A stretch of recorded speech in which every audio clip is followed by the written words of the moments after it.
Hello, welcome to my RV Stitch Studio. I'm Joy and we are enjoying life. My husband Roger and I are camped in a park in eastern Indiana. We are just, if you think of the triangle between Indianapolis, Cincinnati, and Lexington, Kentucky, we're between an hour to 2 hours from those locations. We're right along the Ohio River. On the Indiana side, on the other side of the river is Kentucky. It's a lovely resort, and I am going to do a video tour of this RV park, and I will do that on a separate video. But it's a lovely site, full service, very friendly, lovely place. And a special shout out to Jan McElhaney. She is from Northern Indiana. She is an RV quilter, a fellow RV quilter. And if any of you are on Facebook and you are an RV quilter on Facebook, give us a shout out so that we know you're out there. We can say hello. Jan and I met yesterday as I was out walking, and I was wearing a t-shirt. Of course, I wear a lot of t-shirts that have sewing stuff on them. But I was wearing a t-shirt from my quilt shop in Independence, Missouri. And so she recognized that I was a quilter, and we got to talking, and lo and behold, we were both RV quilters. It would have been great if we'd have had enough time to sit down and do a little stitching together. But unfortunately, they were leaving this morning. We just met yesterday late afternoon, and so there just wasn't enough time. But shout out to Jan. We had a lovely chat. She brought me some very yummy popcorn.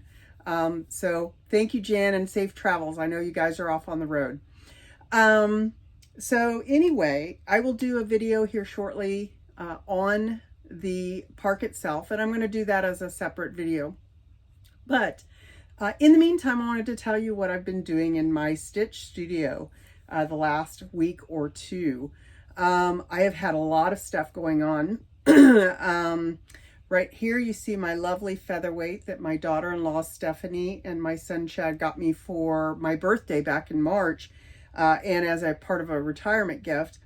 And I have had it out this week, and I needed something that I could do quickly and without a lot of thought, right? I needed one of those easy projects, remote control kind of projects, if you will. And so in my stash, I had a kit that I had inherited from my mother's stash after she passed. And in that kit was pre-cut 1.5 inch strips for a log cabin. Perfect. So I got that out, and I have been working on that. And so I have these lovely blocks. Aren't they pretty? These are a I'm going to guess that these are a reproduction fabric, possibly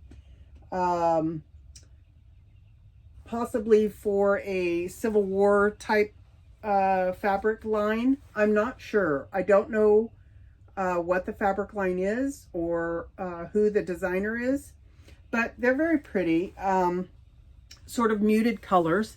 And so I've been working on that. I'm nearly done with putting all of the blocks together. And I may not get that top fully pieced before we have to leave here. We are only here for another 3 days, and we have friends meeting us here today. So my sewing time is going to be drastically reduced over the next few days. But we are going to be moving to Oklahoma. We are going to hotshot out to Oklahoma from eastern Indiana, about 800 and some miles. And we're going to spend several weeks in Indiana visiting family there. So I will have lots of time to finish that then.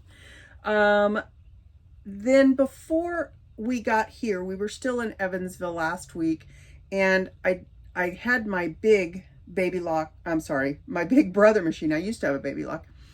I have a Brother Luminaire 2, and it's a very big, expensive embroidery sewing machine. So it does both.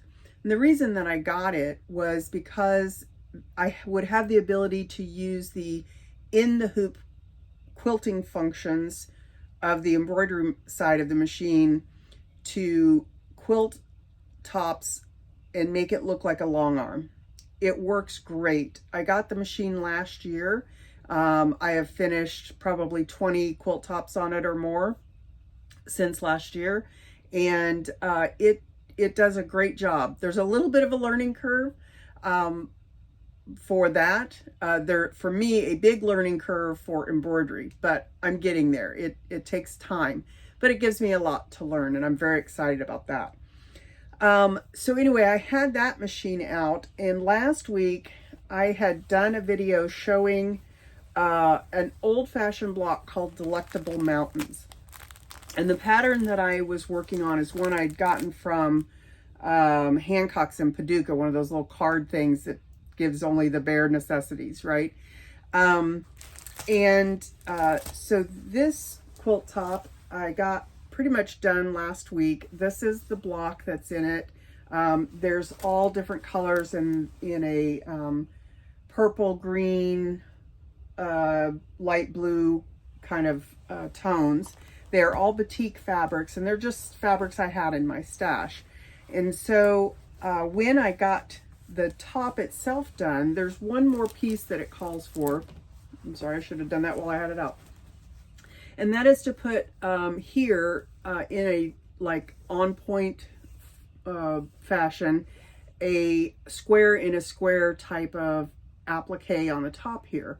And I ran out of fabric. So I folded the quilt top up and I put it away, and I thought, okay, next time I get to a quilt shop, I'll pick up something for it.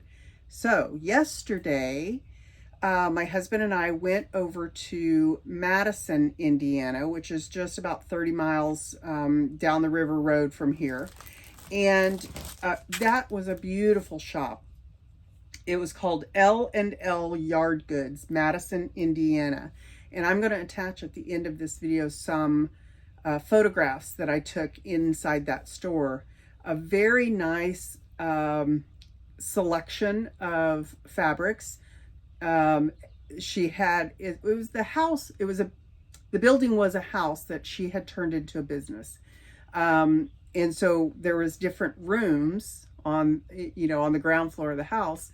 And in those rooms was different themes of fabric. And so she had a Lori Holt room, which was really fun. She had a batik room. She had a machine embroidery room. She had an area that had specifically wool applique, a lot of things from like Buttermilk Basin and other wool applique designers. So it was a really lovely shop, and I managed to find the perfect choice. These Hoffman Valley 5-inch squares, and these are going to look great to do my little, do that applique piece on the top of these. So I'm excited to do that next time we get somewhere where I have some time. While I had my big embroidery machine out, like I said, I did not do a lot of embroidery or any machine embroidery before. I do hand embroidery, but had not done machine embroidery. And so there was a lot to learn for this new machine. And so I was really focused the last year since I got it on the quilting that I needed to do with it. And so now I need to expand my knowledge. And this year, excuse me,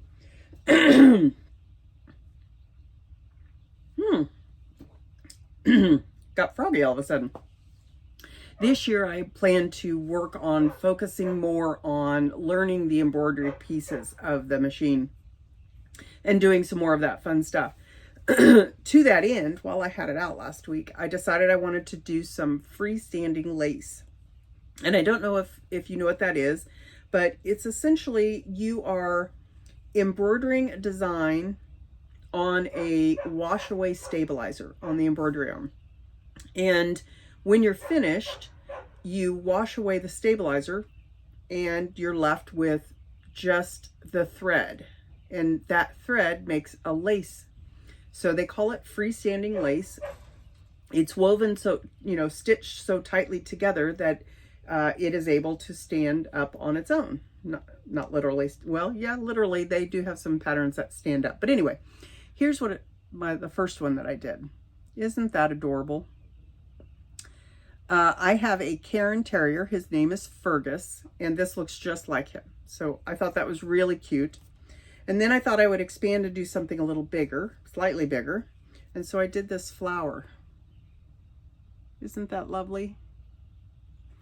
So I don't know what I'll do, but I think I'll make some Christmas ornaments out of this. I think it would be great. So then I thought, well, okay, what else can I do? And so I was playing in, looking at all of the patterns and designs that are in the embroidery area of the machine. And they had about 10 or 12 quilt blocks where you applique in the hoop. Now, I've never done that either, so that was something new. And so here is the first one of those that I made.